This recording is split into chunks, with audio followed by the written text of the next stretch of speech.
Hello! What's up, madlang Dowercads? Naghahanap ka ba ng pakikinggang podcast for today? Or listening from someone while you're doing your chores? O kaya naman, habang nag-iisip kung mahal ka pa ba niya? Syempre, eme lang! Well, I got you covered because you are now listening to G Podcast. Now, paano nga ba pamahalaan ng pera? And how to make you do it? This is the podcast for financial literacy, Money Matters Student Editions. I am your host, Giselle Opiana. In this podcast, we will talk about and answer some questions about financial literacy that helps you on how to turn sense into knowledge into wealth. Whether you're saving for your next coffee, tackling student loan, or learning how to invest on a budget. O baka naman, nag-iipon ka lang for your boyfriend na hiling ay sapatos for his birthday. Naku, naloko na. Charot! Our financial freedom start now, not after graduations. So hear me out and let's talk about money. And I know, itong topic na ito ay magiging interesting sa mga katulad kong student. So I'm gonna ask you guys, as a student, how did you manage your allowance to cover up your expenses in a week? O diba? Sa tanong na yan, mapapaisip tayo kung paano nga ba natin nababudget yung pera na binibigay sa atin ng mga magulang natin. Lalong-lalo na dun sa mga student na nagbo-boarding house. Diba kadalasan sa kanila, bigas lang yung dala nila sa boarding house. And minsan, dun sa allowance nila, dun pa nababawas yung pang sabon, yung pang shampoo, yung pang ulam. Paano na lang pala kung ang pang ulam nila ay sardinas and yung budget nila ay 200, 300, 400, 500. Sa 500 na yun hanggang 500, magbibili ka ng sardinas. 27 pesos, 26. Minsan, hindi pa sakop dun yung langis, yung sibuyas, yung bawang, yung bitchin, o kung ano pa mong pangpasarap yan sa pagkain. Diba? Iisipin natin, paano ba to? Ano bang gagawin ko sa allowance ko? Aabot pa ba to in a week? Naabot pa ba to kung sakaling magkaroon ng biglang ayaan?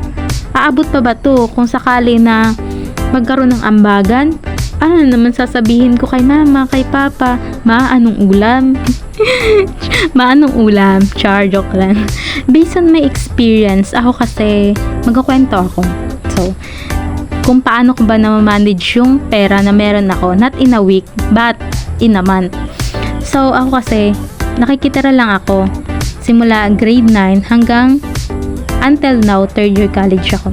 Nakikitira lang ako. Tapos yung kuya ko, nagbibigay siya sa akin ng pera. Minsan kinsenas katapusan, minsan wala pa. So ako ang ginagawa ko dahil gusto kong makapag-aral, ano namang kakainin ko? Iisipin ko anong kakainin ko kung hindi ako gagawa ng paraan para magkapera. So ang ginagawa ko, naghahanap ako ng sideline. Yung sideline ko ay pag-tutor. Nag-tutor ako sa grade 6 and grade 7 sa Tansa at sa Bagong Silang. Nag-tutor ako doon. Tapos yung pinabayad nilang tutor sa akin ay umaabot lang ng 850 pesos. 850 pesos a month. Yung 850 pesos na yun, nako-cover na nun yung expenses ko like bills, pambayad sa tubig at kuryente. Tapos yung tira doon, pambayad sa kuryente, tubig, yung tira doon ay ginagawa ko ay pang bili ng pagkain, pang ambag sa school. Kasi ang binibigay lang sa akin ng kuya ko ay pang tuition. Tuition lang siya in a month. So, minsan may sobra man and thankful ako doon kapag may sobra. So, pagkatapos ng nabayaran ko na lahat ng bills. Ako, yung kasi, pamilya ko. Hindi man sa pag-ano. Pero, experience ko naman to, hindi mo naman experience, diba? Magkukwento ako, makinig ka lang. So, makinig lang kayo sa akin. Ako kasi, kahit wala pa akong trabaho, student ako, wala ako sa magulang ko, kahit may magulang ako, simula grade 9, ilang years na rin, 9, 10, 11, 12, 1, 2, 3, diba? Almost mag-8 years na wala ako sa magulang ko. Makikitara lang ako. Yan. Kahit na student pa lang ako at wala pa akong trabaho, yung mga magulang ko, may ang meron ka ba dyan? Nak, wala kaming bigas. Nak, baka may extra ka. Tapos may naman, or sa mga susunod na araw, yung mga kapatid ko naman, ate, baka may baon, may pang baon po. Baka may pera ka po extra, ate, may ano ka po, may pang papel ka po. Ganun ang nangyayari sa akin. So, kung ako tatanungin, paano ko na ma-manage yung perang meron ako in a week? Hindi siya in a week, in a month, is hindi ko din alam kung paano ko siya na-manage.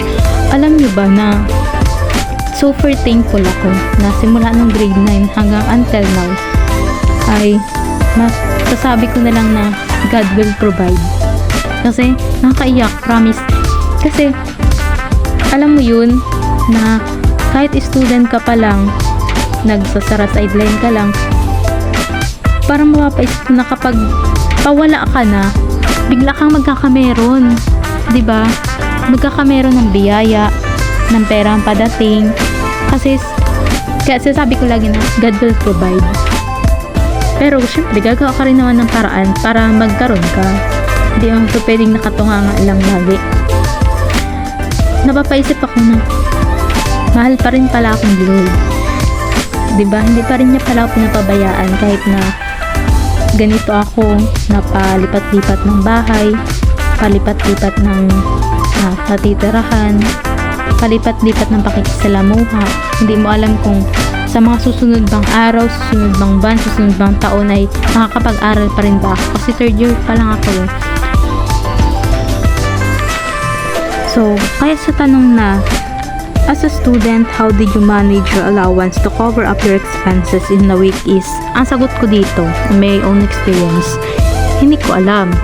Kasi nga, base nga sa kwento ko, madami akong pinagbibigyan ng perang meron ako. Hindi lang para sa sarili ko, kundi para din sa pamilya ko, sa mga kapatid ko. Yun lang. So, next topic na tayo. And, ano ba sa inyo ang financial literacy? Financial literacy is knowing how your money works for you and making sure you have enough for the things you want in life. So, masasabi mo ba as a student na you are financial literate kung namamanage mo ng tama ang perang binibigay sa'yo ng magulang mo in a week? Masasabi bang you are financial literate as a student kung alam mo kung ang needs and wants mo? Masasabi bang you are financial literate kung puro ka leisures? Masasabi bang you are financial literate kapag tumanggi ka sa kaibigan mo na gustong magbili dito, bili doon, leisure, luho? Pag sinabing you are financial literate, alam mo kung paano umiikot sa'yo ang pera. Alam mo kung paano paikutin ang pera, and alam mo kung paano mag-manage ng pera. Alam mo din sa sarili mo kung ano yung mga wants and needs lamang natin. So, diba kadalasan kasi sa mga Pinoy, pag nagkakaroon ng pera, one-time millionaire, diba?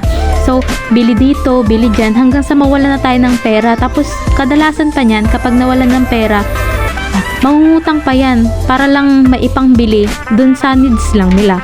'Di ba? Aminin man natin, ganyan talaga ang karamihan sa mga Pinoy na kapag may gusto sila, minsan pinapangutang pa nila.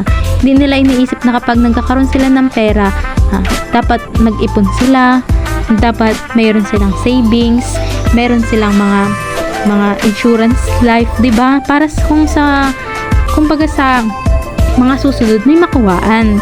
'Di ba? Yun ang hindi mo masabing you are financial literate. May kukwento ako sa inyo. Masabi ko na itong taong to ay hindi financial literate. Kasi buruin mo, estudyante pa lang. Katulad ko, estudyante, utang dito, utang doon.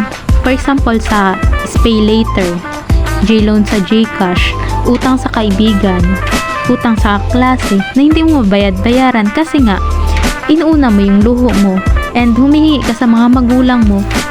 Yung hinihingi mo na yun ay pinapangbayad mo na lang sa mga utang mo. So, you are not financial literate. Hindi mo alam kung paano mag-manage ng pera at hindi mo alam kung paano patakbuhin ang pera sa mga kamay mo. Kasi ang iniisip mo lang, estudyante pa ako. May mahihingian ako. May mga magulang ako. Sa saan pat may magulang ako. 'Di ba?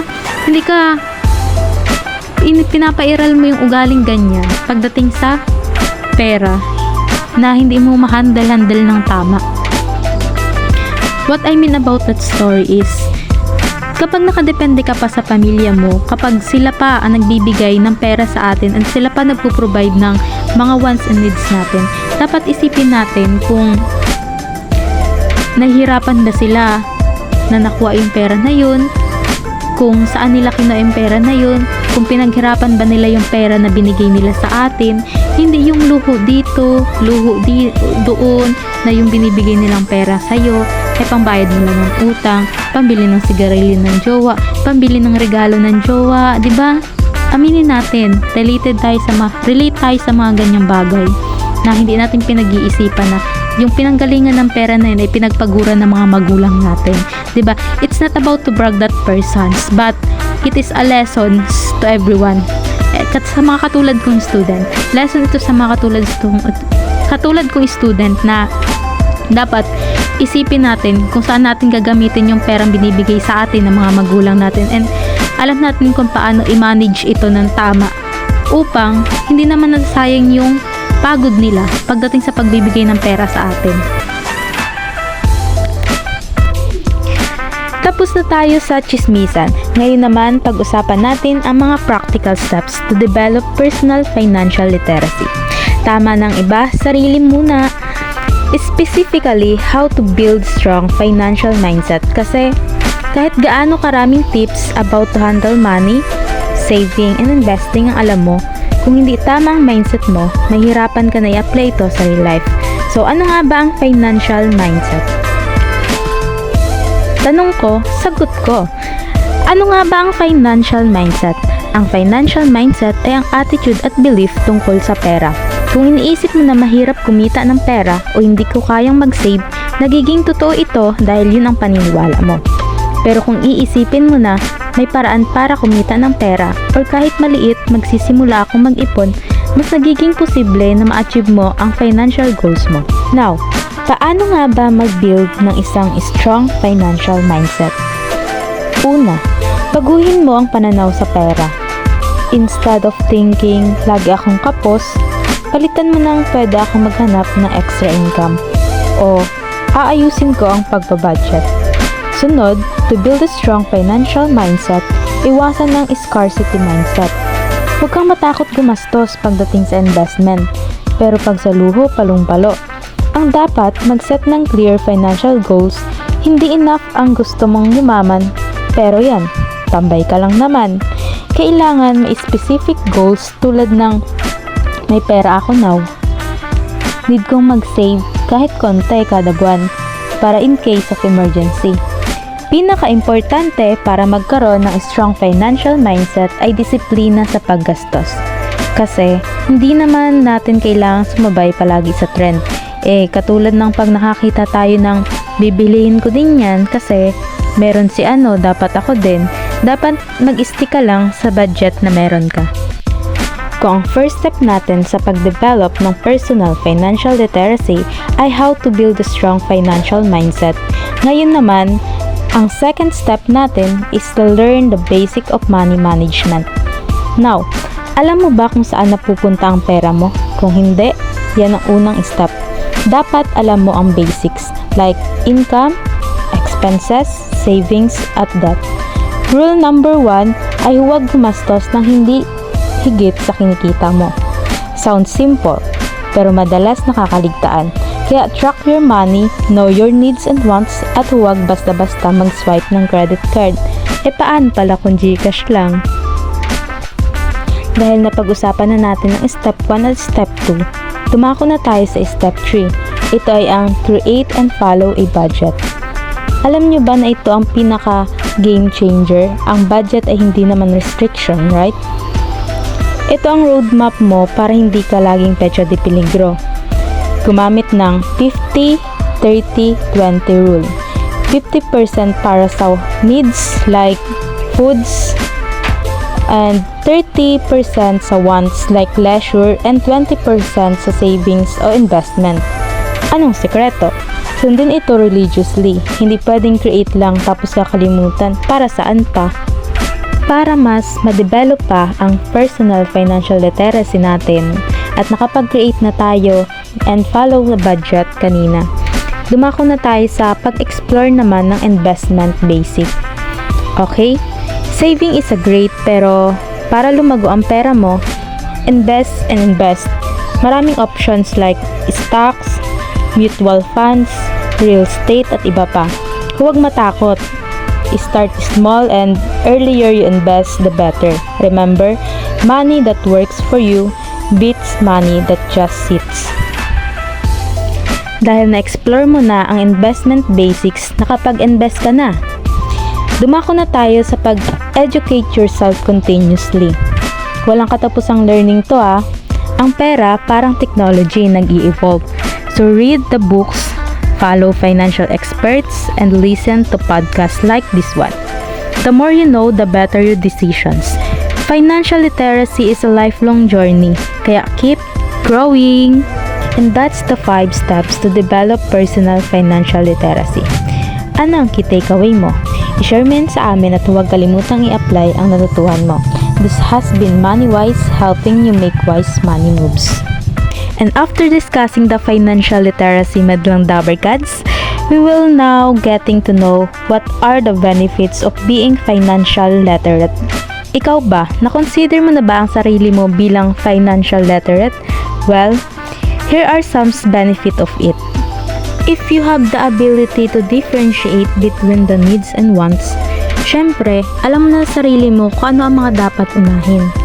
Hindi yung nakikipagsabayan ka sa trends. May pera ka ba? Syempre, meron yan.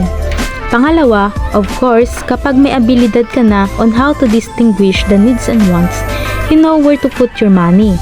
It's either on investment or saving. And the last but not the least is kapag financial literate ka, congratulations!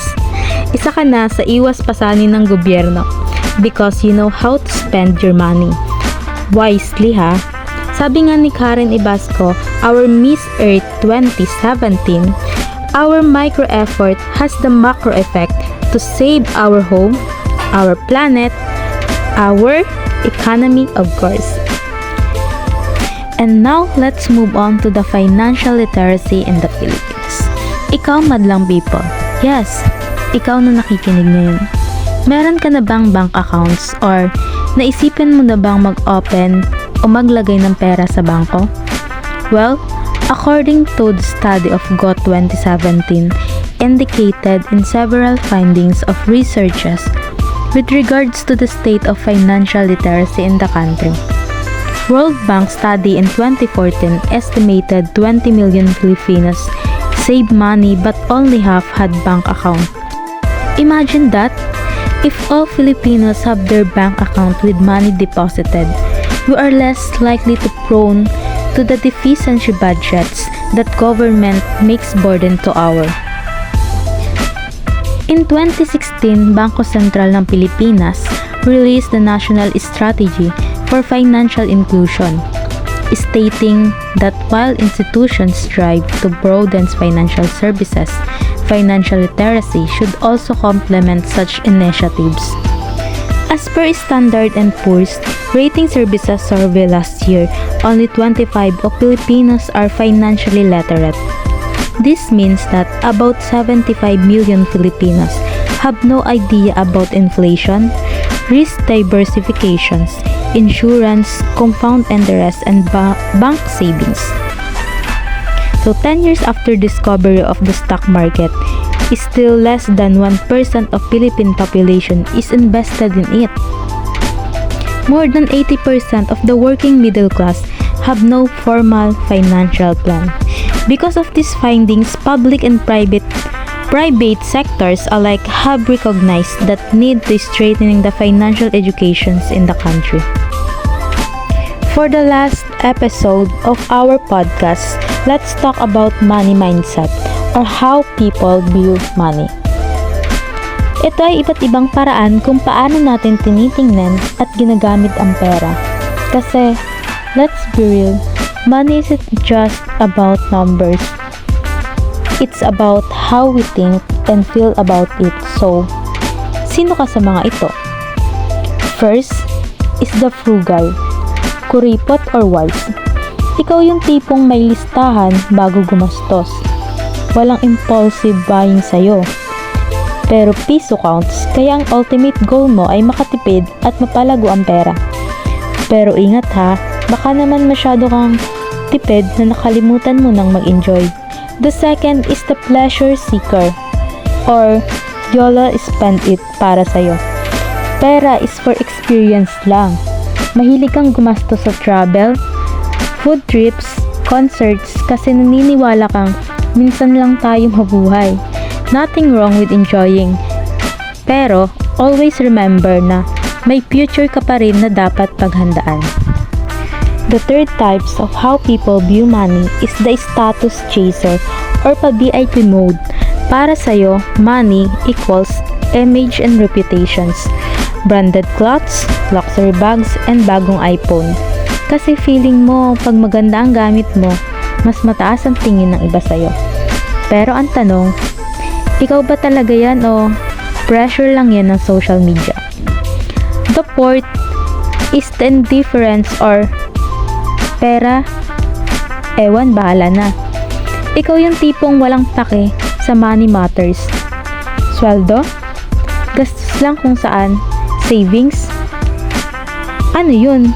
Pero friend, baka kailangan magising kasi pag dumating ang emergency, baka magising ka na lang na wala ka ng panggastos.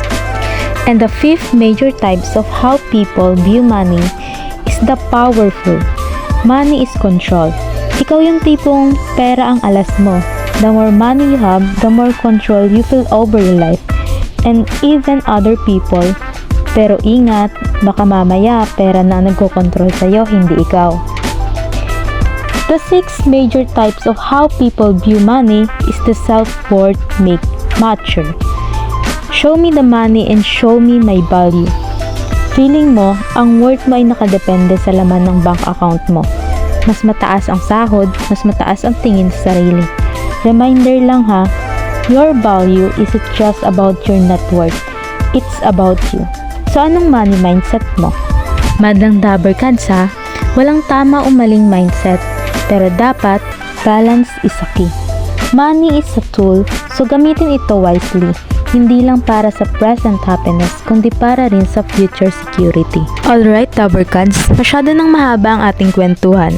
Today we talk about the financial literacy, budgeting, investing, saving, and etc. Remember, financial literacy isn't about how much money you make, it's about how well you manage it. So here's your challenge. Take one small step today, whether it's tracking your expenses, saving a little extra, or learning about investment.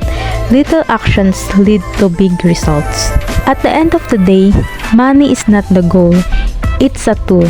The real goal, a life of freedom and choices.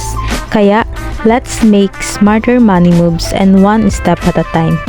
If you found this episode helpful, share it with a friend, follow us for more money tips, and let's keep the conversations going on social media. Bye-bye!